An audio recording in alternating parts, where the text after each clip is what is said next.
Student, इस video में हम लोग 12th क्लास बिहार बोर्ड के लिए 2024 एग्ज़ाम के जो मॉडल पेपर अपलोड किया है उसका पैसेज को देखेंगे। पैसेज बनाना बिल्कुल आसान होता है, बस कुछ स्टेप जो होते हैं उसको फॉलो करना होता है। तो इस वीडियो में मैं आपको कुछ ट्रिक भी बताऊंगा जिसकी सहायता से आप पैसेज में 4 में से 4 नंबर बिल्कुल आसान से ला सकते हैं। तो चलिए शुरू करते हैं। तो देखिए, जैसा कि आपको पता होगा, इस बार जो मॉडल पेपर बिहार बोर्ड ने जारी किया है वो साइंस, कॉमर्स और आर्ट्स तीनों के लिए एक ही जारी किया है ना। तो ये आपको दिखाई दे रहा होगा, इसी का मैं एक पैसेज आपको करवा रहा हूँ। तो देखिएगा, पैसेज का जो इंस्ट्रक्शन है उसको पहले पढ़ देता हूँ। तो यहाँ पे लिखा हुआ है, read the passage carefully and answer the question that follow. तो बेसिकली यहाँ पे कह रहा है कि पैसेज को बढ़िया से पढ़िए और जो क्वेश्चन दिया गया है उसका आंसर दीजिए। तो जब भी आपको पैसेज बनाना हो ना, तो बोर्ड के एग्ज़ाम में बिल्कुल एक इजी स्टेप होता है, उसको फॉलो करिएगा तो पैसेज बहुत आसानी से बनेगा। ठीक है, तो सबसे पहले क्या करना होता है कि आपको क्वेश्चन को पढ़ना होता है और उसको क्वेश्चन को समझना होता है, हिंदी करना नहीं होता है। क्वेश्चन को पढ़िए, फिर समझिए, उसके बाद पैसेज को पढ़िए, उसके बाद फिर से क्वेश्चन को देखिए, तो आपका क्वेश्चन धराधर बनेगा। देखिए कैसे, मैं आपको करके दिखाता हूँ। पहला क्वेश्चन यहाँ पे है, देखिएगा लिखा हुआ है, what is produced with the burning of the fuel.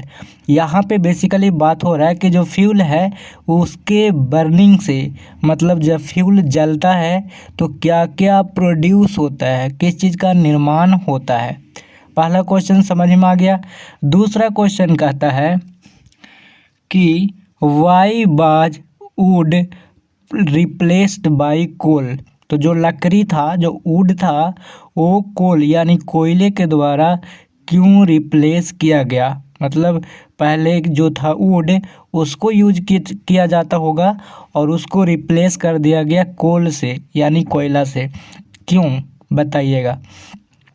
तीसरा क्वेश्चन कहता है, देखिए क्वेश्चन नंबर जो सी है ये कहता है, how does fuel with a high percentage of carbon burn. तो बेसिकली यहाँ पे बात कर रहा है कि जो फ्यूल के अंदर जो हाई परसेंटेज होता है कार्बन का, कार्बन की जो मात्रा ज़्यादा होती है, वो कैसे जलता है। हाउ पूछा है ना, तो कैसे का जवाब देना है। और लास्ट में क्वेश्चन है, what is the source of energy. तो एनर्जी का सोर्स क्या है। ठीक है, तो कुल मिलाकर आपको क्वेश्चन को समझना होता है। अब चलिए पैसेज पढ़ते हैं।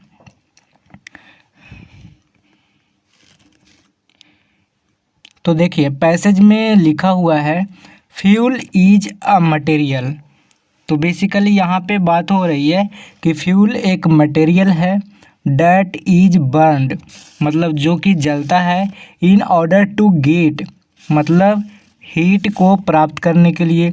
बेसिकली यहाँ पे बात ये हो रही है कि जब फ्यूल जलता है तो उससे हीट मिलता है, लाइट मिलता है और ऑल्सो टू जनरेट पावर, मतलब पावर भी जनरेट किया जाता है इससे। ठीक है, वो भी हमें मिलता है। आगे लिखा हुआ है, द प्रोसेस ऑफ बर्निंग। तो जो बर्निंग का, जो जलने का जो प्रोसेस होता है, इज अ केमिकल रिएक्शन। तो वो कौन सा रिएक्शन होता है, केमिकल रिएक्शन होता है। आगे कह रहा है कि a material combined with oxygen from the air.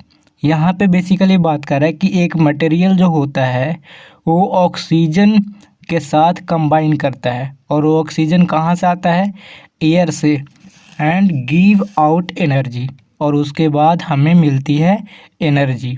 ठीक है, आपको ऐसे हिंदी नहीं करना है, बस समझते जाना है। ठीक है, आगे लिखा हुआ है, the energy is given out in the form of heat and light. मतलब जो एनर्जी है ना वो हमें मिलती है हीट के रूप में, गर्मी के रूप में, या फिर लाइट के रूप में, प्रकाश के रूप में। आगे लिखा हुआ है, fuel can also be classified as solid, liquid and gas. मतलब जो फ्यूल होता है उसको आप सॉलिड, लिक्विड और गैस में आप वर्गीकृत कर सकते हैं। मतलब अलग अलग क्लास में उसको आप सजा सकते हैं। फूड, देखिए, would was one of the first fuel used by man. तो जो मैन था ना, उससे उसमें जो लोग थे उसने सबसे पहले कौन सा फ्यूल को यूज किया था? तो वुड को किया था, यानी लकड़ी को। आगे लिखा हुआ है it was the easiest and cheapest form. ये सबसे सस्ता था और सबसे आसान था, आसानी से मिल जाता था। ठीक है, आगे चलते हैं। तो यहाँ पे लिखा हुआ है आफ्टर वुड स्टार्टेड। तो जैसे ही लकड़ियाँ क्या होने लगी, लकड़ियों की कमी पड़ने लगी, क्योंकि हर लोग लकड़ी जलाने लगे। तो वही कह रहा है कि जैसे ही लकड़ियाँ की कमी पड़ने लगी, it was replaced by coal. तो इसको रिप्लेस्ड कर दिया गया किससे? कोल से, यानी कोयला से। फिर कोयला लोग जलाने लगे। ठीक है, तो क्वेश्चन में जो पूछा था ना, वो आप ध्यान दीजिएगा तो आराम से बनेगा। आगे लिखा हुआ है coal contains a high percentage of carbon is the most important ingredient in most fuel. तो बेसिकली यहाँ पे बात कर रहा है कि जो कोल है ना, कोल के अंदर हाई परसेंटेज ऑफ कार्बन होता है। मतलब कार्बन बहुत ज़्यादा मात्रा में होती है। और आगे लिखा हुआ है कि carbon is the most important ingredient in most fuel. तो यहाँ पे बेसिकली बात कर रहा है कि लगभग हर एक फ्यूल में, जो भी आप फ्यूल यूज करते हैं, तो उसमें कार्बन सबसे इम्पॉर्टेंट चीज़ होता है जो कि जलता है। ठीक है, और लास्ट लाइन लिखा हुआ है fuel with high percentage of carbon burn evenly. इसका मतलब है कि जो हाई परसेंटेज ऑफ कार्बन जो जिस फ्यूल में होता है वो कैसे जलता है? तो वो इवनली जलता है। इवनली का मतलब बढ़िया से जलता है, बिल्कुल टॉप क्वालिटी में जलता है। And with a hot flame, और उसका जो फ्लेम होता है काफ़ी हॉट होता है। तो आपने पैसेज को एक बार इस तरीके से रीडिंग देना है। ठीक है, अब आना है क्वेश्चन पे। तो एक बार इसे मिटा लेता हूँ, उसके बाद क्वेश्चन पे आता हूँ।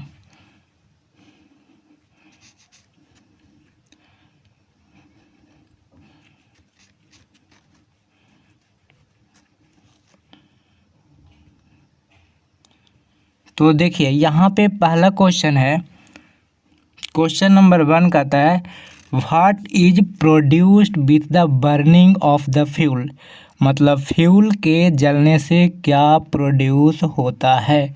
तो पहला लाइन में ही लिखा हुआ था कि फ्यूल को जलने से हमें मिलती है हीट, हमें मिलती है लाइट, और साथ में हम जनरेट करते हैं पावर को। तो आपको क्या करना है कि इसी को लिख देना है। तो यहाँ पे देखिए मैंने आंसर बना रखा है आपके लिए। तो मैंने लिख रखा है, क्या लिख रखा है कि heat, light and power are produced with the burning of the fuel. तो आप ऐसे करके लिख सकते हैं। और मैं ये समझ के आंसर दिया हूँ कि मैं भी एक स्टूडेंट हूँ। ठीक है, तो मैंने कोई हाई फाई लैंग्वेज यहाँ पे यूज नहीं किया। ध्यान से देखिए क्वेश्चन में क्या था, व्हाट इज प्रोड्यूस था ना, तो वहाँ पे मैंने क्या लगा दिया, heat, light and power are produced, क्योंकि 3 चीज़ें हो गई ना, इसलिए हमने लगा दिया आर प्रोड्यूस्ड। और बाकी सेम लाइनें लिखी है, देखिए with the burning of the fuel लिखी है ना। तो मैंने एक स्टूडेंट की तरह ही आंसर देने की कोशिश की है। अगला क्वेश्चन है why was wood replaced by coal. मतलब कोल को, जो वुड था, जो लकड़ी था, उसको कोल ने क्यों रिप्लेस कर दिया? तो मैंने अभी बताया था। देखिए यहीं पे तो लिखा हुआ है कि after wood started becoming scarce it was replaced by coal. जैसे ही लकड़ियों की कमी हुई तो उसने कोल को रिप्लेस कर दिया। तो बस वही लाइन को हमने यहाँ पे लिख दिया, सेम टू सेम लाइन। देखिए है ना।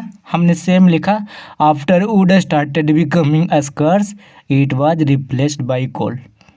तो एक स्टूडेंट की तरह ही लिखा है, ठीक है, कि आप लोगों को समझने में परेशानी ना हो।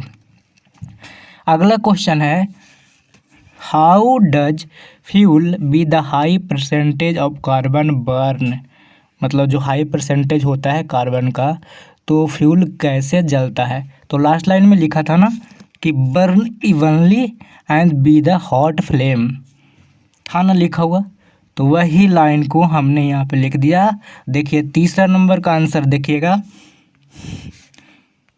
एक मिनट, हमने लिखा है fuel with high percentage of carbon burn evenly and with a hot flame.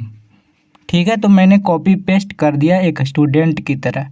और लास्ट में क्वेश्चन है, what is the source of energy. मतलब एनर्जी का सोर्स क्या है। तो बेसिकली जो ये पैसेज उठाया गया है ना, ये क्या है ना कि ऊपर और नीचे से कुछ लाइन काट के पैसेज उठा लिया है और उस पैसेज का क्वेश्चन यहाँ पे लिख दिया है। तो जो सोर्स ऑफ एनर्जी है इस पैसेज के अनुसार फ्यूल होगा। क्यों? क्योंकि पूरे के पूरे पैसेज में फ्यूल की ही बात हो रही है और फ्यूल से ही हमें लाइट, हीट और पावर मिल रही है, जैसा कि पैसेज में बताया गया है। तो हमने आंसर में लिख दिया है fuel is the source of energy. ठीक है, तो इस तरीके से आप पैसेज को बहुत आसान तरीके से बना सकते हैं। और जो लोग गेस पेपर लिए हैं, तो एक स्टूडेंट का कमेंट आया था, मैं ऐसे स्टूडेंट ही चाहता हूँ। इन्होंने कहा कि आपका नोट्स और वीडियो काफ़ी अच्छा है और आपने जैसा बोला था और वैसा ही मैंने किया था। नोट्स को 5 बार रिवाइज किया था, तो मेरे इंग्लिश में 93 मार्क्स आया है। ठीक है, तो ये पिछले साल का स्टूडेंट है।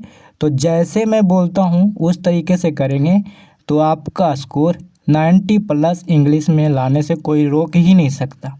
ठीक है, तो अगर किसी ने गेस पेपर नहीं लिया है, गेस पेपर से सारे क्वेश्चन आपके एग्ज़ाम में देखने को मिलेगा। तो अगर नहीं लिया है तो जाकर अभी ले लें। ठीक है।